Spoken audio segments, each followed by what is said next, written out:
Well, welcome to the pod. Oh, I forgot the name of the podcast. I know it's been a while, Bob. Let me help you. Welcome Yeah. to A Case for Pencils. Welcome to the Cartoon Pad. I'm back. Michael's back. Our producer's back. And Michael, we have a good show lined up for today. Yeah, where's our music? It'll be brought in later. I like the music now. That's Acorn 11. They're Yes. great. Primrose Lane. I love them. And also we want to welcome our audience from Car Talk, because they actually ended their show and their audience is going to be joining us now. Did you hear that they ended? Yes, and you've changed your last name. We've changed our last names to Magliazzi. We had to, for legal So reasons. Yes, it's Bob and Mike Magliazzi. Now, Michael, you are working on a car project. Can you share with us what the car Yes, is? I am working. In fact, I was just looking at my new catalog from Moss Brothers. It's my Triumph TR6. And I'm thinking of getting the spin-on filter adapter and oil cooler installation kit. What do you think? Well, let's let our listeners vote on this. They should be writing in. Every week we get letters, it's a gauge of how much everyone enjoys the show. This week we have no letters. Oh, So what we need to do is we need to get, first of all, a producer to get out an address for people to send letters, and then they could chime in about whether you should be getting this part, because it sounds very expensive. everything on a Triumph is expensive. What year is it? At least it's not a Jaguar. It's a 1974 TR6. I saw photos online. It's a red beauty, but the interior is in bad shape. The interior is the least of our problems. Don't worry about that. We'll get that sorted. So we should change our title to the show to Cartoon Talk. Cartoon Talk. I like that. Yeah. And get that audience over here, because they really had I love that show. Did you listen to it? Oh yes, I was a fan. It still floats around occasionally. If you're like in Wisconsin, they don't know the show's off the air yet, so it's still floating in the air. They seldom talked about cartoons. When they did, it was maybe like about the Lockhorns. Like that was the only thing they would talk about, or Blondie. I love Blondie. We all do. Yes. Michael, the other thing to bring Yes. up is that I see that you're in the magazine again. You Yes, appeared in a New Yorker. I thought you meant the Triumph TR6 No. catalog. Let go of that for a minute. Okay. You were in the latest New Yorker magazine with a really funny cartoon. They put you in last. I guess you were filler. Of course, this is no longer the latest. 12 more have taken its place. They're indefatigable. They just keep spreading like protozoa. They chunk them out faster than we could do the podcast. That's the problem. Well, you made us proud. Thank you. I'm on page. Hold on. Let me look. I'm just gonna refer to it. We could cut this all out later. Yes, of course. Page 76 in a essay called "Tell Me What You Want." Our sexual desires shape us. Can we shape them? Wow, it didn't take long this episode. You start bragging. I know. Really? But my last one, the other previous issue I was in, which I think you were in too, right? Weren't we in the same issue? Anyway, I was in a book review called Beyond Belief: What Makes a Cult a Cult, and the primary topic was the Nexium. Isn't that a antacid of some sort? The sex cult. We're losing most of the Car Talk audience that So, we gained yes, a minute ago. They're all tuning us out right now. So we're going to change it from car talk to carnal talk, That's what I was afraid of. because I'm being typecast as the cartoonist, the go-to cartoonist for serious journalism about sexual taboos and mores. Okay. Yes. You know what? It's funny. You were on a banner kick, is what I was going to say. Your cartoon that appeared last in the New Yorker has a banner, and lately you've been doing some cartoons with banners. Are you on a banner kick? Banners I don't know. I mean, that's just part of the, it's just it's like kale. It's part of the offering. You're getting wordier, is what I'm saying. You are getting a little wordier. No, the banner is the band-aid for a cartoon that just needs a little more propping up. As Marty says, his favorite cartoon is one with no copy, gag, writing at all, stands alone as a perfect nugget of humor. So yours the other way. You're the other way. This is the opposite of what Marty It's likes. like a sinking boat. You prop as much stuff on it as you can. I Just mean, covering it with text. You're just exactly. like I would telling write. you everything you need to know I should about take this every cartoon. Yes, I would take every cartoon and next to it write, "This is funny" with an arrow. Point to the funny part. So I am excited about tonight. Tonight, I've been waiting for. I've been waiting for it because to me, our next guest, without saying it yet, belongs on the modern Mount Rushmore. I know I asked you to tell me who you think belongs on Mount Rushmore of gag cartooning, and you insisted everyone had to be dead, which is, I don't know why you needed that criteria. Just you, Bob. Well, I'm sorry. I want to know what you think. You know who I on think? the Mount Rushmore. You know who I think should be on Mount Rushmore? Cary hear it. Grant and Kim Novak. Okay, let's hear. Just hanging there. If it was gag cartooning though, just for a moment, just bring In flagrante delicto. Whoa. That's our producer. We'll cut that out. That's more carnal knowledge, isn't it? Well, I thought that's what Kim Novak and Cary Grant would be doing on the Mount Rushmore. Well, I don't know that. Tell me that. I don't. What the term is? Yes. Oh, it's. I've heard it. I think it means caught in mid lovemaking. Ooh. But I only think that because it's a line from Clue the movie, the 1986 hilarious comedy farce with Tim Curry and many others. Yes. And it's a line from a movie when Madeline Kahn's in it, and we're dating ourselves, and they get caught, and someone's talking about someone blackmailing someone because they got caught with dirty photographs, and they were like, "What's in the dirty photographs?" And it was so and so and so and so, in flagrante delicto, and that's what they say. Oh, and as a kid watching this in 1986. I don't know what this is, but I know what this might be the only foreign phrase I've ever learned. Yeah. And I don't know. I still don't know what this is. Yeah. It's a mystery dance. The cat's out of the bag because it's something Maury that I would memory. always think of when I think of anything sexual situation. I think of that quote from that movie, and that is how immature I am. and never bet against a Sicilian. Very good. Yeah. Yes, Princess Bride. Never bet against a Sicilian when death is on the line. When death is by Wallace Shawn. William Shawn's son, the former editor of the New Yorker. Is that right? He sat between me and Mankoff on our way to the Miami Book Fair. He sat down.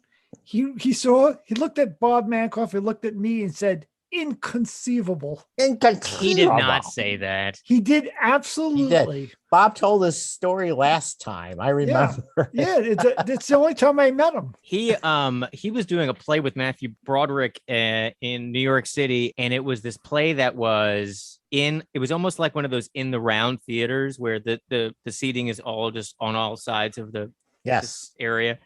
And in the beginning of the play, before the play started, the audience could mill about and literally stand on the stage, what would be the active stage with the set and whatever. And you didn't know who it was. Most of the actors were actually on the set milling about, and you didn't know who they were because you didn't know what the show was.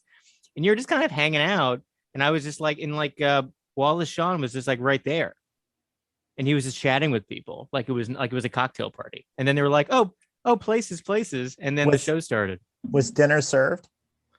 No, but this is something where they would have had, I think they had drinks. They did have drinks. They had like a bar. Michael, you thought it was going to be like dinner with Andre?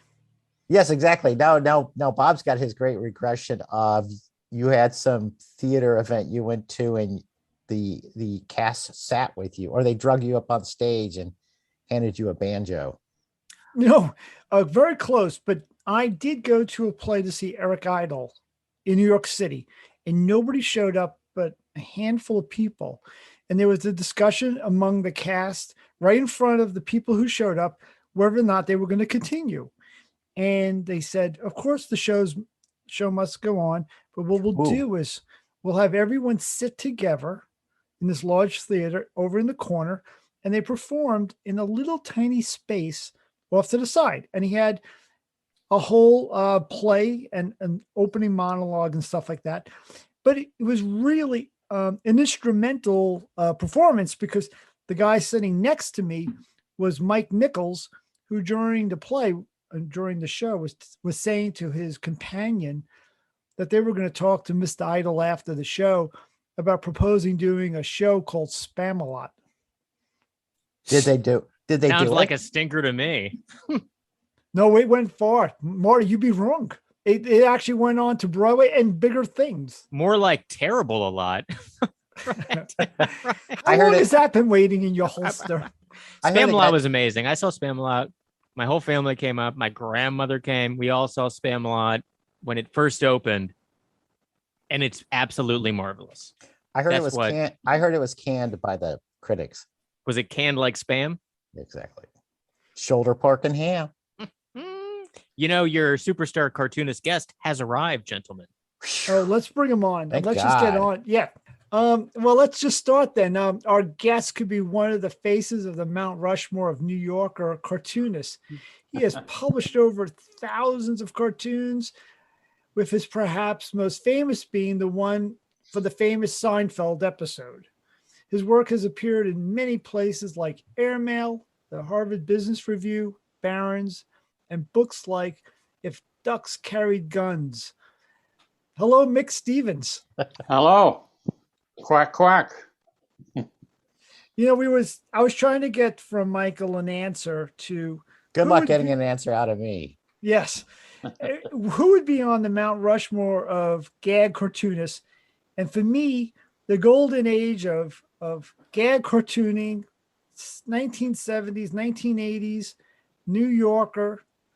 You know, I'm thinking of a group of people like there's Michael Maslin, there's Bob Mhm. Mankoff, there's Raj Chaz, there's Jack Ziegler, hmm hmm and then that guy in the end is Mick Stevens. Yeah, it's kind of like it was. Yeah. I really do feel like, you know, that was an era in which you guys wrote your own cartoons, Yeah. and there had to be something about that too, when you guys had like sort of a swagger that you guys were doing your own writing. Was that kind of a feeling that you guys were kind of blazing some new area? I don't remember feeling that way. I was actually pretty naive about all that stuff, and I was surprised when the New Yorker first, before they started, using my stuff, they bought ideas from me, like they do with a lot of folks, and they supplied them to their staff artists. One of whom was Charles Adams, and I think I did a dozen ideas that they bought for him, and that surprised me. I just assumed everybody wrote their own things, you know. So as it turns out, that was like Jack and some of the other people actually kind of broke through that. Right. I mean, Yeah. Jack, I didn't mean just that you guys were writing your own things, but you're blazing a trail in those style. Jack had introduced or reintroduced banner use, Yeah, which had been yeah. disappeared since like Punch. yeah, But really, the look of the cartoons by Shanahan and you and Michael Maslin was really a departure from guys who I love, Charles Saxon and Bob Weber, yeah, and that whole group, and Lee Lorenz. yeah. Well, Jack spent some time in San Francisco, and I lived there as well. And there was a lot of input, a lot of influence from the underground comics that were very hot there then, and also going back into the history of cartooning, and that's where those banners probably came from. You know, there was another guy on the West Coast, Hap Kleben, who did like the cat books, a lot of cat Yeah. books and things. And he was the first one I was aware of that was using the banners. Funny, I think he only appeared in the New Yorker once. Yeah, He I only think got so. published once. Yeah. But I mean, I assume that you were a student of the old cartoons, yet I believe it's your friend Jack Ziegler who really kind of got you into doing the banners. Would that be right? That you kind of was Yeah. swayed by him a little? Yeah, I was more than swayed. I was copying him, basically. I was so impressed with his work, and then I finally met him at one point, and we became very good friends almost immediately. We hit it off and hung out together a little bit, and so the influence was very strong. And I had to later on in my career, I had to really uh, push that influence away a little bit, so I had my own style represented. And So, Mick, I guess the lesson for Bob and me is we need to move to San Francisco. So I'm sorry, say that again. we need to move to San Francisco. So obviously, That's the place to start. Yeah. yeah, I think we should. Yeah. Does me and Michael have to join a commune and go barefoot or something? Is there? I think that what's would the be protocol? that could be helpful. I think. Yeah. I mean, when you say hang out with Jack, I mean, what were those days like? I mean, did you work together? Did you guys just Well, do ideas somewhere or? when I came to New York to kind of check out everybody. I mean, San Francisco was kind of an underground backwater kind of cartooning place, and I really wanted to concentrate on the New Yorker. So uh, I think I must have written Jack or called him or something, and he was like immediately very helpful and so forth. So I went there to visit him and to hang out, and there was a whole group of people there, like including Michael Maslin, and Liza was there, kind of on the fringes at that point, and uh, we all, I think you know the story. We all went to lunch together. You may have actually gone to some of those lunches, and that was like after the Wednesday look, in-person look at Lee's office. I kind of missed that. By the time I was there, I just saw like a lot of tips left on the table and stuff like that. Yeah, and you It was pocketed those tips probably Bob, too. you were bussing back then. Remember, Yeah. you were. And you guys were really bad tippers. Yeah, yeah. No, but I do only hear stories, and you guys shot pool together, and you guys had Yeah. a sort of a community. Like you guys were a little bit of a support group for each other. Yeah, not intentionally so, but that's how it happened. We also all went to Sam Gross's gatherings. He had like little arrangements, little gatherings at his house, and he would like kind of teach us. He was like the master, and Yeah. we were all working on our ideas together, showing each other our work and getting practical tips and so forth. And Sam was great. He was a tough teacher, but he was great. I remember that one of the first times he was looking over my shoulder when I was trying to write a sign, like a road sign. I'd drawn the sign and I was trying to crowd in the lettering.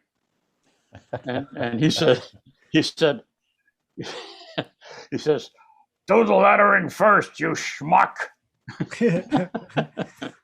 So I always remember that when I do my signs now, from now on. So, Mick, you were an art director, right? At the time, sort of. No, not an art director. You weren't an art director. No, I did paste up and monkey work, basically. Well, call yourself an art director. Come on, give yourself a promotion. I'd like to, but I can't. In honesty, I can't do it. You can if you like. No, I was copywriter. So you were on the art okay. side. I was on the copy side. Yeah, I was working at Rolling Stone magazine in San Francisco before they moved to New York, and actually a little bit after they moved to New York too. Just doing paste up and layout work and running the camera, the reproduction camera, for a while, that kind of thing. So were those like blue lines and? Yeah. Oh God, those back in the day. Yeah. That's like heart surgery now. No one could do that in a million years. Yeah.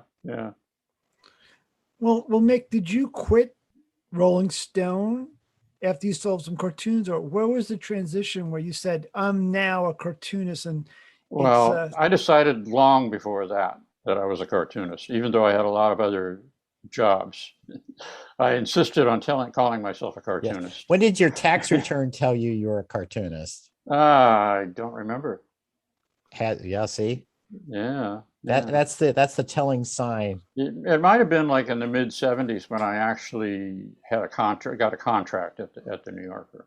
It wasn't like a moment though where you said this cartoon is a turning point. Like now I know, like I like this cartoon nails it. No, well, Weren't you- maybe I should say yes, because I probably felt that way about a lot of cartoons that weren't. So the one that did break through was Life Without Mozart. Right. Yes, I was just looking at that, and I was surprised at the crispness of your signature. Yeah, It was very jagged. yes, and you Yeah. sort of have elongated it through the years. Yeah, it's relaxed. It's That's a little good. more relaxed. Because I was always the theory that you're stuck with your first cartoon signature, and that's it. Yeah. But You know whose signature it looked like was Richter, I think, a little bit. a little bit, He had yes. that peaks and valleys thing. Did you know Richter? No. I mean, it seems like you have like you were in the middle of a storm. There was that group that you mentioned earlier, and I don't know if you knew people outside of that group like William Hamilton, but I guess you saw like Bob Mankoff and those people progress and become. Yeah, I think the older guys we had a great deal of respect for, but they were a little aloof. I think they didn't. You know, the new kids were kind of a pain in the ass for them, probably. You know, breaking rules and getting away with it. You know, but So I have to ask, where did James Stevenson fit in all this? well, he was. I didn't see him much, but I'd see all those guys at gatherings, parties, that kind of thing. But it wasn't like I'd go over and hang out with them or anything. They were just at the same party, and they had their own group. Oh, it did seem like Bob said, there was a wavelength there where the style got crisp, the lines got minimal, the jokes got shorter. Yeah. You know, it sort of evolved out of that. I think that all started with Ziegler, basically. I don't think anybody really. He was the first one to really break through with that sensibility, and it was all the influences from, like I said, underground cartooning. And Right. Before it'd been like this Connecticut suburban, pencil-y, shadowy, good life. Yeah. People wearing bell bottoms. You're like, stop. Yeah. Yeah, Mick, was it competitive between the two groups? Because it really was a separation between even the lunches. There was the Tuesday group and the Wednesday group. Yeah. Did you guys kind of root for each other when like the new issue come out, you said, oh, whoever got one in for our side, and you got excited for the fact that it was, a sort of another great cartoon for one of the groups? I don't think we were that charitable to one another, basically. I think at that point it was more like, did I get in? Did I sell something? Okay. But I mean, but at the same time, I mean, if Jack had a great cartoon in the magazine, which he almost always did, we all gave him appropriate, cheers. Yeah. No, you let him pick up the tab.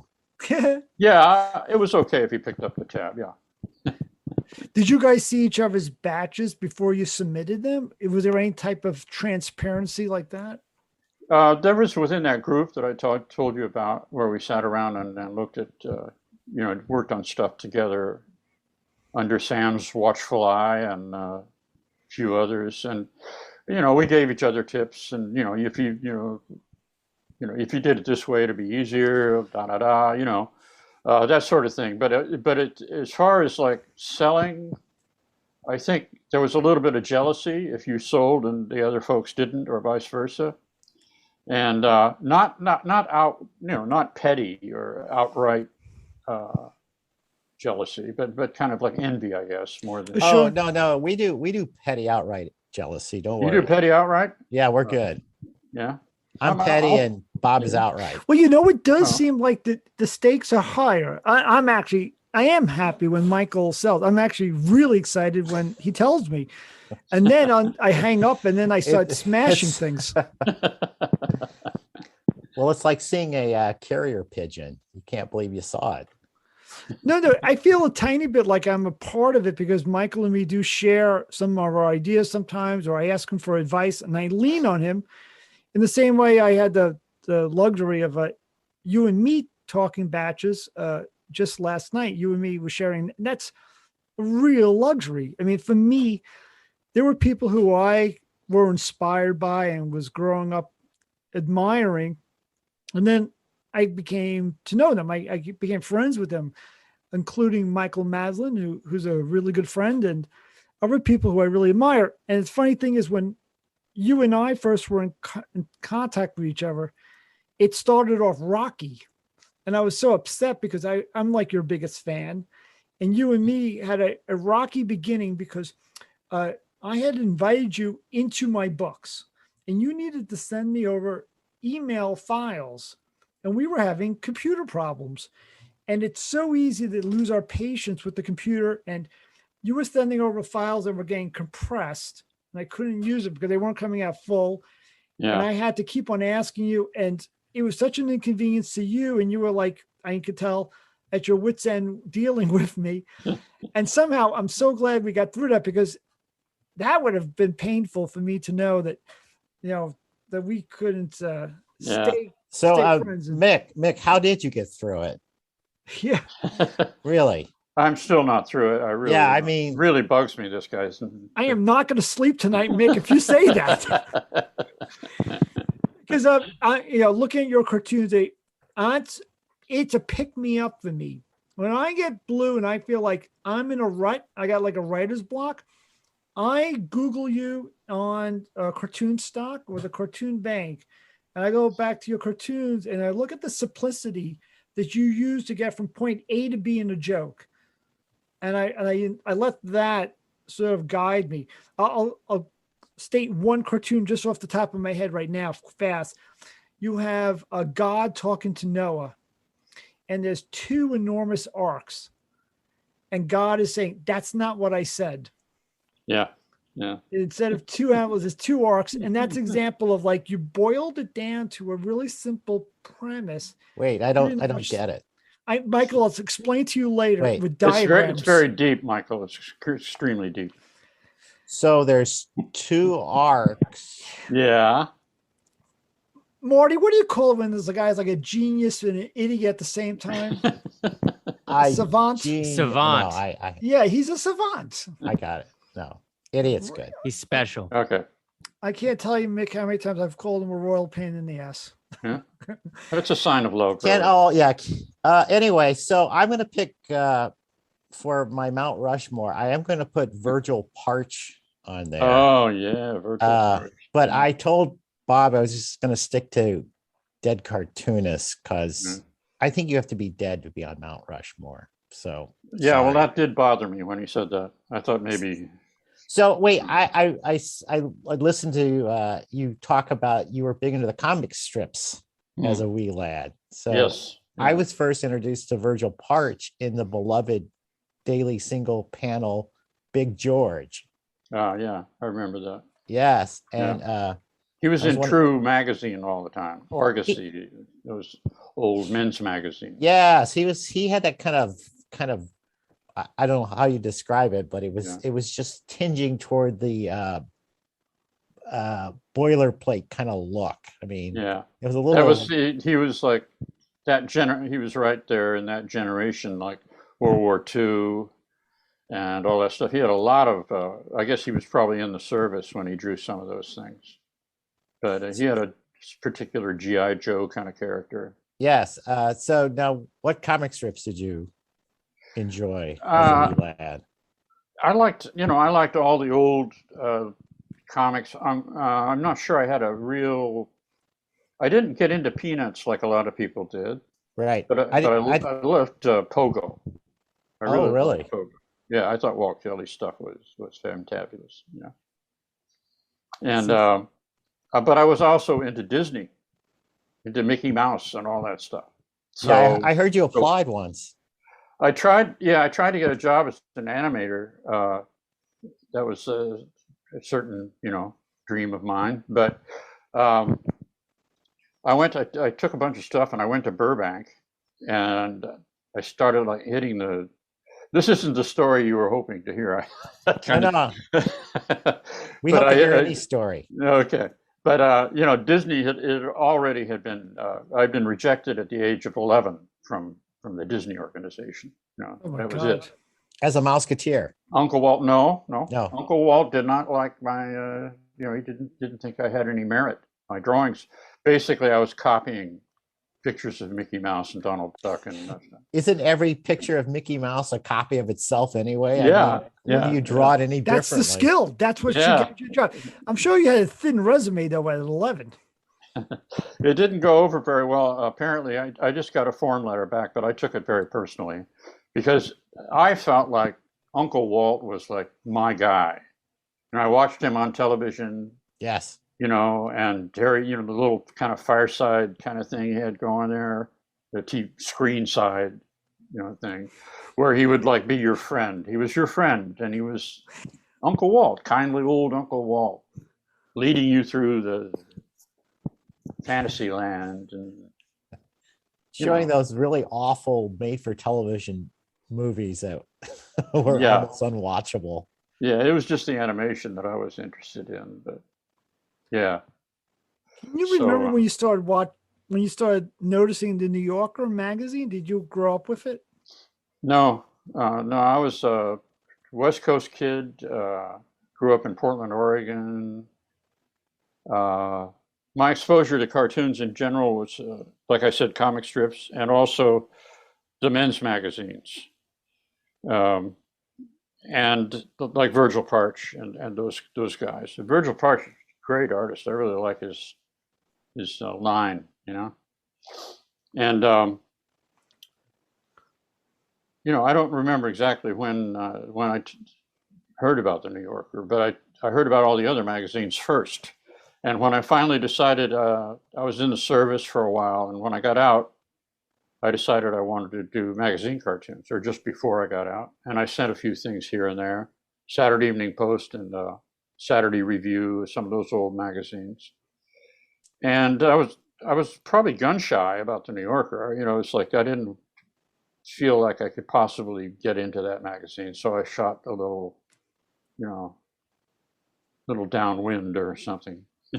You worked your way up. Yeah. But it turns out that at one point I thought, I keep getting rejected from these other people and stuff, and why don't I just start at the top and work my way down instead of trying to work my way up? So I started sending batches at that point every week to the New Yorker, and took a long time. Eventually, they bought ideas, like I said, for Charles Adams and so forth, but they didn't care for my drawing style. Maybe it was that signature. I don't know. Who knows? So did Charles Adams ever draw his own ideas? Because we had Nick Downs on, who was. I don't know. I've heard a lot of other people say that they did the same thing. They bought ideas from them that they used for Charles Adams and a couple of other of their. So it's like George staff Price. artists. George Yeah. Price never did his own. Yeah, I didn't know he'd never Ideas. done it, but he was. Well, knew I heard the only George Price original idea was the Santa cover, Oh, okay. but Yeah. Bob told me that, so Yeah. Yeah. we can't be sure. But I would think Charles Adams. He makes stuff up all the time. Yeah, he makes shit up. Yeah. Charles Adams' style was so macabre that I'm surprised that other people could come up with stuff that they could kind of twist into his, I think worldview. he did the twisting. I think because like the things I sent, I don't remember them right off, but they were just standard gag cartoons, and I guess maybe they didn't usually have ghosts or ghouls or anything in them, but No. he just took it and built that. Yeah, my favorite Charles Adams actually is the one where the guy's trying to hang himself and he's got his arm caught and his wife's there saying, "Can't you do anything right?" And this is, I'm ashamed to say this. I go, oh yeah, Mick Stevens, my favorite cartoon. It's fall classic. It's the martini with the baseball. And I'm looking for it, and I'm looking for it, and I'm looking for it, and I can't find it because it's a Charles Leo. Adams. No, it's a Leo column. Oh, it's a Leo column. Okay. I go, oi. No, I like the one where there's the desert island and the guy's out about 15 feet standing there. He goes, guess what?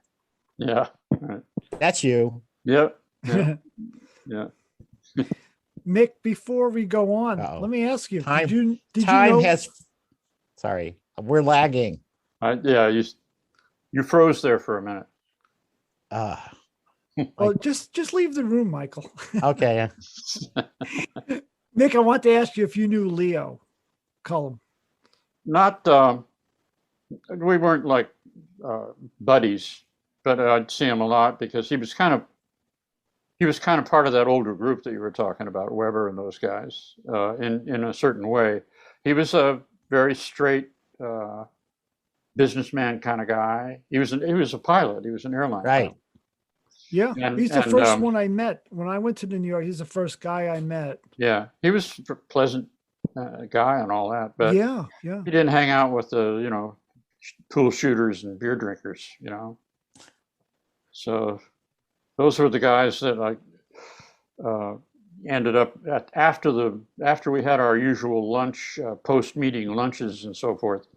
There was a group that split off and started hitting taverns and places with pool tables, and that was Jack and I and a few others. I think Liza actually showed up for a few of those. She was one of the guys for quite a while. Could you recognize the people who are going to go on to be regulars and say, this person's got it? Could you see that among some of the regulars at lunch? No, I can't say that I recognized it genius when I saw it. I think I recognized it after the fact, I saw their work in the magazine, then I became. So Bob, there's still hope for us. There is. I mean, it's funny. Isn't it funny how like a cartoon that's on a sketch stage and on your desk, and all of a sudden it appears in the magazine. It has this like instant validation, and all of a sudden it got like funnier. Yeah, that's true. That's true. When we were looking at our roughs last night, like some of those incomplete ideas that were that you asked for, that was close to that feeling, because a couple of the roughs I was considered throwaways pretty much. You guys said, "Oh, that's good. That could go in the magazine, just like it is." So it's funny you should say this, because to me, you're at a level that you should be able to get that, without anyone else chiming in, when a cartoon is finished. Like, do you ever get that feeling when oh, this is it, it's finished? Or is there I generally, the ones that I do submit are ones that I think are finished.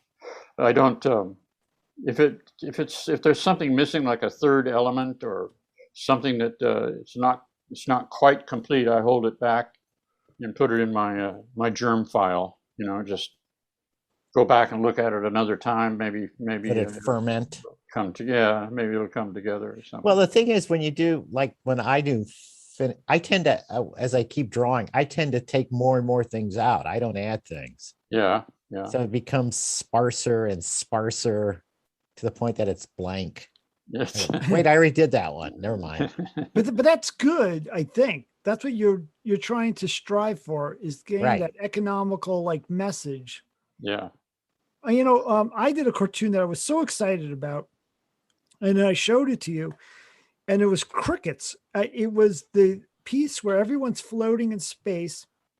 Yes. It was called the Elon Musk Country Club. Yeah. And it was supposedly on the moon. Exactly. That's the reaction I got. It went over like a fart in church. Well, it was just incomplete. I mean, we just suggested a couple of things you could do, and it. You said the shredder. I have a fireplace. It's like all these ways. Yeah. I think it needs. I was trying to do one, the cat, you're now free to float about space aimlessly, something like that. But somehow something's got to go wrong.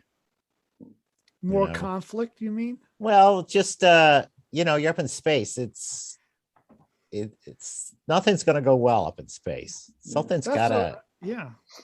I need more space. you need your space. Mick, do you feel like when you're doing a cartoon, like some part of you is thinking, the perfect cartoon? Like when the Moody Blues try to get the perfect chord. Are you searching always for like the cartoon that says, this is the cartoon that makes everyone put me on that Mount Rushmore? No, I don't get that. There are times when I feel like, okay, this is done, and this is as good as it's going to get. I don't think there's anything I could do to improve it. It's what it is, and I'll send it in. I think enough of it to send it in, but I could be wrong. Well, you have cartoons right now in the bank that are waiting to have, as my friend David Borchardt would say, the marbles dropping down into place, and then all of a sudden you appear in the publication. Yeah. Is there one in mind, like for instance, that is waiting on the shelf that you're very excited about seeing it published because it's special and for whatever reason? I mean, it's the cartoon that you think is your A work. I don't think there's one in particular. I think I'm satisfied that they're all adequate, that they're I strive for adequate usable all the time. Yes. Yeah. So Mick, is there one that you keep submitting and saying you're gonna buy this goddamn cartoon if it kills you? No. There's not one that you keep putting out there like say, why won't you buy this? No, I feel that way about all of them, really. Yeah, but why didn't they buy this? But I don't usually. You don't resubmit. I may resubmit one from like 5 years ago, or it's new to Emma if it's 5 years old. Yeah. Well, yeah. Anything before what, 2017 or something? Something like that. Yeah. I've worked through my whole batch 9 times, so I got to start drawing some new stuff. But I'm not sure that Emma sees them all. I've heard stories that they trade off, that she and Colin trade off weeks. Sometimes Colin is the one that's looking, and they alternate weeks. I mean, that could just be. Would you happen to know which weeks? Yeah, what week, Mick? Yeah, I'd like to know which weeks. That'd be great. But Emma, Michael, just one quick question is, but Emma replies back all the time and not Colin, so I would think that Emma does see all of them. Well, maybe he screens some for her, first or something. I'm sorry. Well, I got this funny, like the last one that was in, they wanted to take the period out of the banner. And I was just shocked they were actually asking me. Yeah. To do whatever you want. Thought they would just do it. Yeah. I mean, it's your cartoon. You bought it. But they're very courteous about that. I mean, they've always been, So is there another level of editors beyond I don't know, Emma and Colin, because this came from some other source? So like there's a mystery editor. Yeah. Well, there could be it could be that Emma and Colin are not real. Robots? They could be sophisticated animations.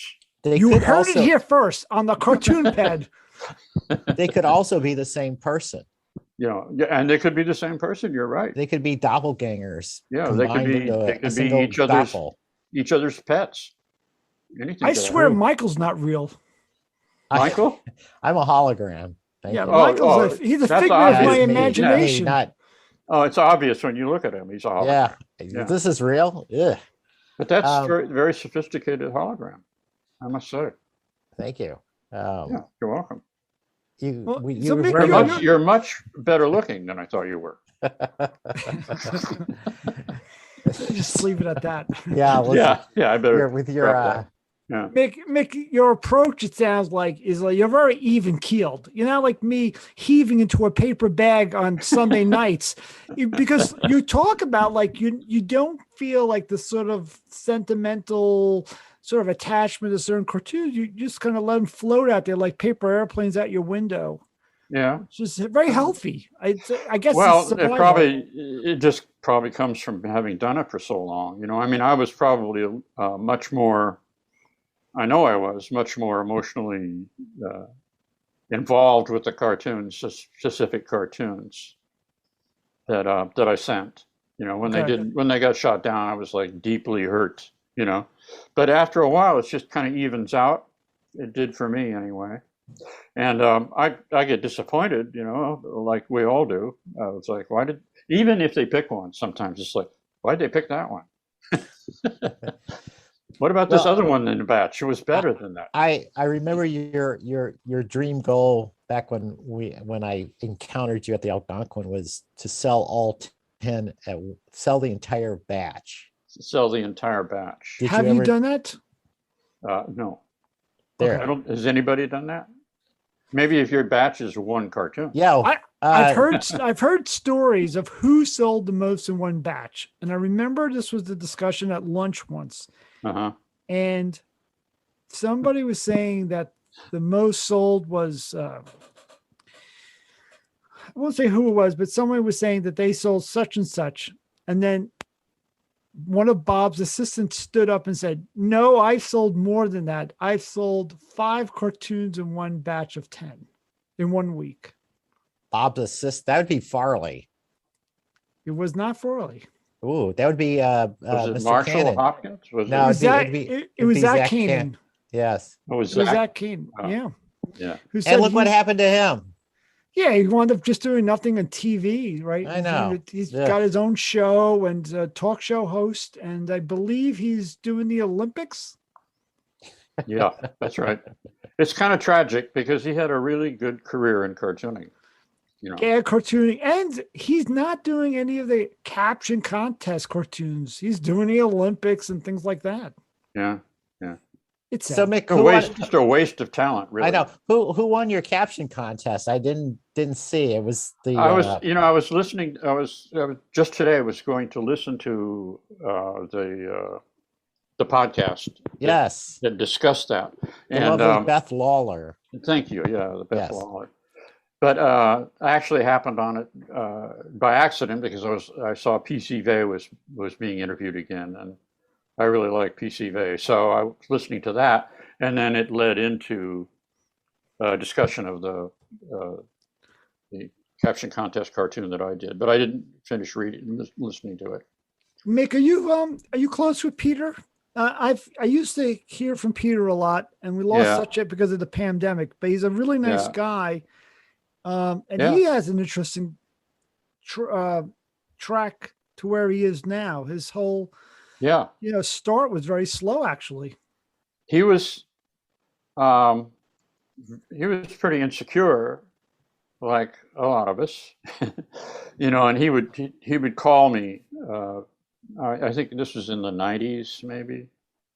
And he would say, "I can't understand. How do you do it? I can't sell. It's like, what am I doing wrong?" And stuff like that, And I just had to say, "Patience, brother. Your day will come." Not actually believing it, but hoping it would make him feel better. And sure enough, his day came. He's like in there a lot now. And he works very hard. Yeah, I know. He does like, what, 22 cartoons a week or something. That's what he told me. And we had on another Peter Cooper, who is like, he cranks him out too. He's like someone who he's got this engine that doesn't stop. That feels like the way out of the jungle is just to keep on swinging away with that machete until something happens. Yeah. Or they're like beaver who have to draw, or their fingers will keep growing. They just have to draw. You know what I'm saying, Bob? It's going to take a long time to digest that. So I'm trying to parse that out. That's a little bit of a stretch. You have to draw. Marty, is Marty listening to this? He could cut that later. He's getting some coffee. Yeah.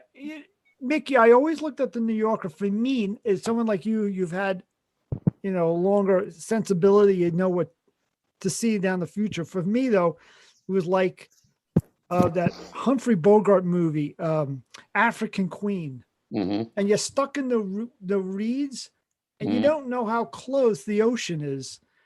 So you don't know how close that sail is. For you, you know that bus is going to come eventually. For me, it was like in the reeds. I don't know if I'm ever going to break out into open water. Well, I never actually had that much confidence. It's like if I start, if I sell like a string of cartoons, I don't know what a string would be, 3 in a row maybe or something like that. I can't believe it. I just can't believe it. It's just like this is an accident. They screwed up and they don't know it. I'm happy to get it, happy to get the check and all that, of course. But I still don't really feel. I hate to say this. I don't feel successful. I just don't I just don't feel like that. And I know my close friend and muse is sitting across from me right now, burying her face in her hands because Raj Chess? Ms. Jackie Clayson. Okay. And she hears this all the time. She says, "Oh, shut up. You're a success, asshole," she said. And she gives me the finger 3 or 4 times. I call you Mr. Fancy Schmancy. Yeah, she calls me fancy schmancy New Yorker cartoonist. We'll deem you successful. You can have external validity. You don't need any on your own. I'm going to sleep a lot better tonight. There we go. Well, when do you feel like you kind of get over that mountain? If it does feel like that, you never know. Well, if somebody says, we'd like to do a Zoom cast featuring you, that's a high point in my life. Well, we should do that. Nick. That's pretty convincing. You mean this right now? Yeah, exactly. So that's what I thought. So Mick, do you own a car? I own 2 cars. Oh, what are they? One's a very tired 2003 Toyota Solara convertible. Ooh, that's nice. Automatic or manual? Oh, it's automatic. Okay. Yeah. But I also got a Miata a couple of years ago. Ooh. We're doing cartoon talk now, so we want to know about your cars. Just car talk.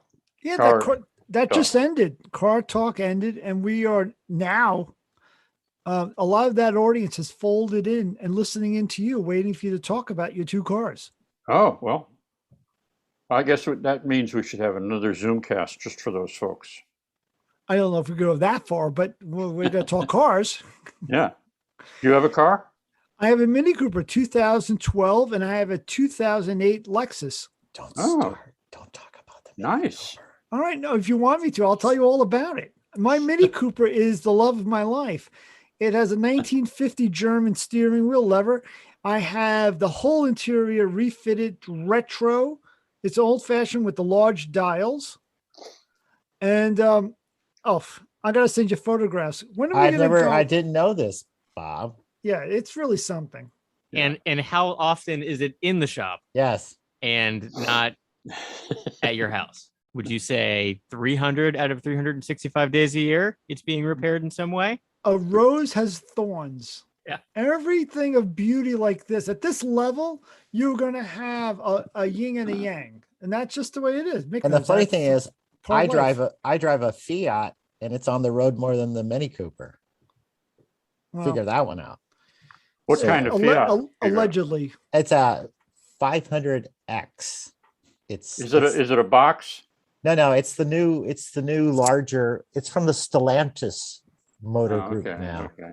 But I also have a Triumph, a TR6. So I've had a lot. I had 2 TR3s, 1 TR2 earlier. The knuckle draggers. Yeah.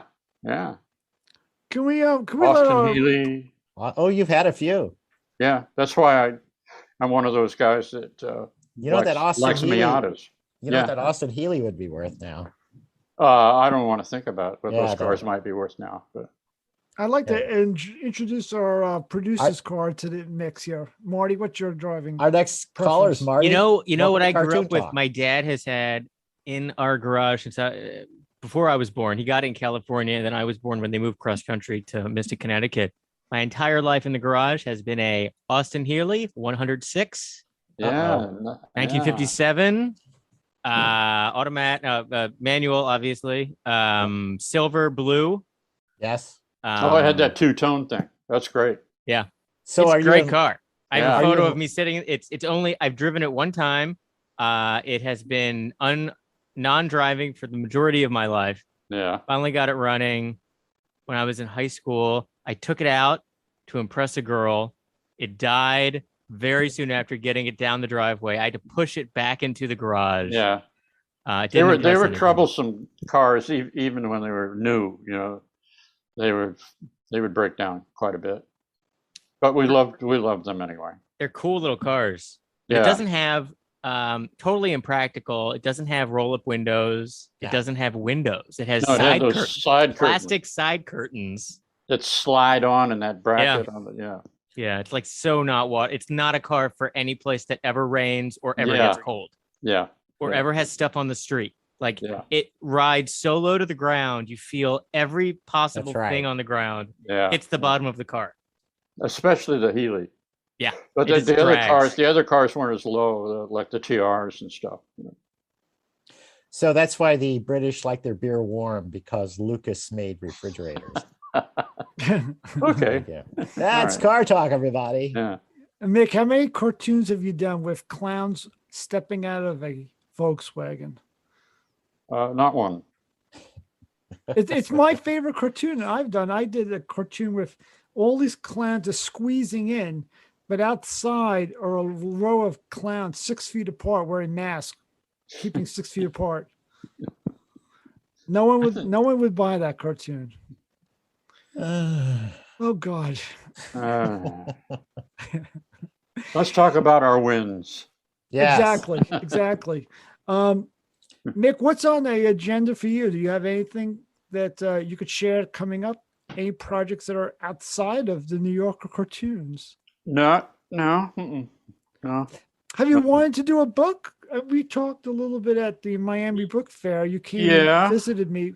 Yeah. Are you going to do a book? But maybe? I think that idea kind of faded because all I could think of was theme books. Like I could do a book about food, but it didn't have that like personal stamp to it, that like the thing that would hang it together and would be representative of my particular sense of humor or whatever. So I haven't proceeded with anything. Well, And of course, I haven't been offered a great deal of money either. Not well. This podcast hasn't aired yet. When this comes out, you'll see the offers are going to come in. The Rushmore thing. Yeah. Yes. I'm trying to draw stories out of you, so agents want you to do your memoir. That's what's going to happen. I see you as doing like a jazz hipster kind of memoir cartoon. Oh, okay. Yeah, sure. So you're a musician. What's your weapon of choice? Tenor saxophone. Oh, like who? Is it Ornette Hawkins? Who's the? Well, there's a Hawkins. There's a Hawkins and a Coleman. Hawkins. Yeah, Coleman Hawkins. Yeah. Who's Ornette? I don't know. Ornette Coleman. Ornette. See, I Yeah. I transmuted them. Yeah. I smushed them together. Yeah. So there's your vehicle. Yeah, Yeah. we're gonna have Mick's play us out, I think, for every one of our podcasts. Okay. No, but Mick, thanks a lot. I want to let you go. You're always welcome back, especially if you change your mind about doing that book. I'd love to see a book of your work on the shelf somewhere. Yeah. Just anything. Okay. Well, appreciate you having me on, and I really expect this to be a shot on the arm of my career. There we go. At least a COVID booster. Yeah. A booster shot of my career. Booster shot. Yeah. Don't forget your flu shot too, everyone out there. Oh yeah, and the shingles. Watch out for them. And shingles, yes. Oh yeah. And Hep C. Oh yeah, that too. Yeah. Yeah, okay. And that's enough. Okay, that's enough. That's good. Mick, thanks so much. Thank you. It's been great. Enjoyed Have it. a good Bye-bye. evening. Keep in touch. See you, Mick. Okay, take care. So I'm gonna say good night. Thanks. Mick was good. It was good to see him and Mr. Stevens, get a look at his brain. it's huge. His work is very, very immense. He's very modest. He's very, very low key about it, but he's had a very long career, and I consider his style very flinty, meaning that it's like you can look at it a lot and not realize you've looked at 100 cartoons. It's very consumable. yeah, there's something Yeah. very easygoing. It goes down easy. Goes down easy, like Sunday morning. It does. It does. On that note, let me say to all listeners, thanks for tuning in. And Thank you, listeners. we have to have a new, now that we're Cartoon Talk, we got to come up with a new end bumper. If you could dodge a wrench, you could dodge a ball. Oh no, don't draw like Bob. No, don't say that. If No, you could you're supposed dodge to a say- wrench, you could You're dodge a supposed to ball. say, Bob, you're saying, and don't draw like Michael. I let's wouldn't try do it- that to you. let's try it again. I would not do that to you. Don't drink and drive and draw. Oh, but let's talk about drinking and drawing. Thank you. Let's drink and draw. Thank you. Yeah. And Michael, I do want to thank you for not being drunk on this episode. That was Yeah, really, okay. we're seeing the improvement. Yes, sir. Yeah, Marty, if you could tell people where they could send in their letters and comments. This week we had none. I don't think it's a communication problem. I Where- think it's a Uh-huh. audience interaction. You know, words hurt. Why don't you just give out an email Someday, address? someday we'll see some words. Yeah, let's give out an email address. I think people can probably email at, I think it's podcasts at weeklyhumorist.com, but I can look that up. Oh, that's so definitive. Why don't you just say it a little slower and say it with a little confidence? This is where you send all your love and all your comments to. Bob, what's your email? I can give Email my email address. I can give it. messages can go to the Cartoon Pad Instagram. Just send direct messages to the Instagram at the Cartoon Pad. That's And the I easiest. promise to answer each one individually and not let Michael see them. That's right. Whatever you Or- want to say about the show is just between you, me, and our maker. That'd be Marty. That would be Marty. That'd be Marty. Yeah, Marty's I'm our the maker. maker. So good night and thanks everyone.